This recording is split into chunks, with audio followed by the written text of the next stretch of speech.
Municipality పుట్టినప్పటి నుంచి ఈయన కౌన్సిలర్ కాకముందు నుంచి మొత్తం వెనక్కి ఎంతమంది కౌన్సిలర్లు ఉన్నారో మున్సిపల్ చైర్మన్ ఉన్నారో అంతకాలం తీసుకొని ఈ వార్డుకు 2 కోట్లు కూడా చేసిండారు. గడిచిన 70 ఏళ్ళకి కలిపి 2 కోట్లు చేసిండారు. రోడ్లు, కాలువలు, అభివృద్ధి పనులు. ఒక్క వైఎస్ఆర్ కాంగ్రెస్ పార్టీ అధికారంలోకి వచ్చిన తర్వాత పొద్దుటూరు పురపాలక సంఘం మేము కైవసం చేసుకున్న తర్వాతనే ఈ 41 వార్డు పూర్తిగా అభివృద్ధి చెందిందన్నమాట సత్యం. ఇందులో ఏమాత్రం అనుమానం లేదు. ఒకవేళ తెలుగుదేశం పార్టీ విమర్శించేదానికి ప్రయత్నం చేసినా ప్రజలు దానికి కౌంటర్ ఇస్తారు. ఎందుకంటే 120 కోట్ల రూపాయలు మున్సిపల్ నిధుల నుంచి పొద్దుటూరు అర్బన్లో 41 వార్డులు అభివృద్ధి చేసినాం. 120 కోట్లు. ఒక మంచినీళ్ళకే 150 కోట్లు పెట్టినాం. రోడ్లు, కాలువలకు 120 కోట్లు పెట్టినాం.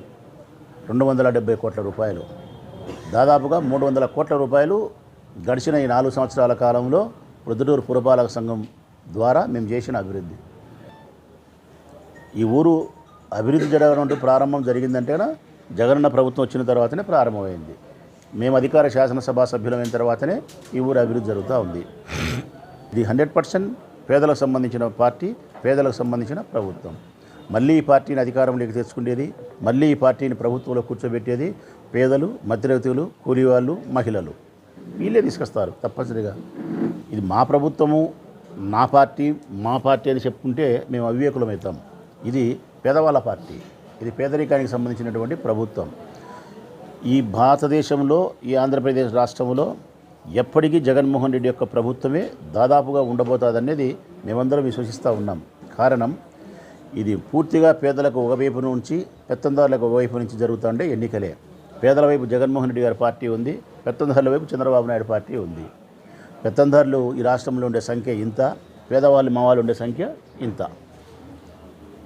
గట్టిగా మాట్లాడితే తుమ్మితే చంద్రబాబు నాయుడు పార్టీ, పేదవాళ్ళు గట్టిగా తుమ్మితే కూడా గాలికి ఎగిరిపోయే పరిస్థితి చంద్రబాబు నాయుడు పార్టీ. అందుకే ఎవరైనా తెలుసుకోవాల్సినది ఒకటే, 5 సంవత్సరాల తర్వాత ఎన్నికలకు ధైర్యంగా పోవాలంటే, కాలర్ ఎగిరేసిపోవాలంటే కనుక 5 సంవత్సరాల పొడవునా ప్రజలకు సేవ చేసి ఉండాలి. 5 సంవత్సరాల పొడవునా ప్రజా సంక్షేమం కోసం, ప్రజా అభివృద్ధి కోసం, ఒక్క మాటలో చెప్పాలంటే ప్రజల యొక్క కష్ట నష్టాలలో బాధ్యత తీసుకొని ఉండగలగాలి. అట్లా ఉన్నప్పుడు ఎన్నికలకు ఇదిగో ఈ విధంగా వైఎస్ఆర్ కాంగ్రెస్ పార్టీ కాలర్ ఎగరేసి ధైర్యంగా ఎట్లా పోతుందో, ఒక వివాహానికో, ఒక పెళ్లికో, భోజనానికో, విందు భోజనానికి పోయినట్టు పోతున్నాం మేము. కారణం అంత కాన్ఫిడెన్స్ లెవెల్స్ మాకు పెరిగినాయి. అంత ధైర్యాన్ని మాకు ఇచ్చినది, అంత స్ఫూర్తిని మాకు ఇచ్చినది, అంత సౌకర్యాన్ని మాకు ఇచ్చినది మా ప్రీతమ నాయకుడు గౌరవ ముఖ్యమంత్రి జగన్మోహన్ రెడ్డి గారు. మా పార్టీకి ఓటేయండి, మమ్మల్ని ఆశీర్వదించండి, మమ్మల్ని గెలిపించండి. ఈ పరిస్థితుల్లో అంటే అన్ని రాజకీయ పార్టీలు ఏకమై రాష్ట్రంలో ఏ విధంగా వస్తున్నారో, పవన్ కళ్యాణ్, తెలుగుదేశం, కమ్యూనిస్టు, కాంగ్రెసు, బీజేపీ, ఒక్కరేమిటి, ఒక్క వైఎస్ఆర్ కాంగ్రెస్ పార్టీ జగనన్న తప్ప రాష్ట్రంలో ఉండబడిన అన్ని పార్టీలు కలిసి ఊకుముడిగా జగనన్న మీదకి ఏ విధంగా వస్తూ ఉన్నారో, ఈ ప్రొద్దుటూరు నియోజకవర్గంలో కూడా మీ బిడ్డ రాచవల్లి మీదకి అందరూ కలిసి వస్తున్నారు.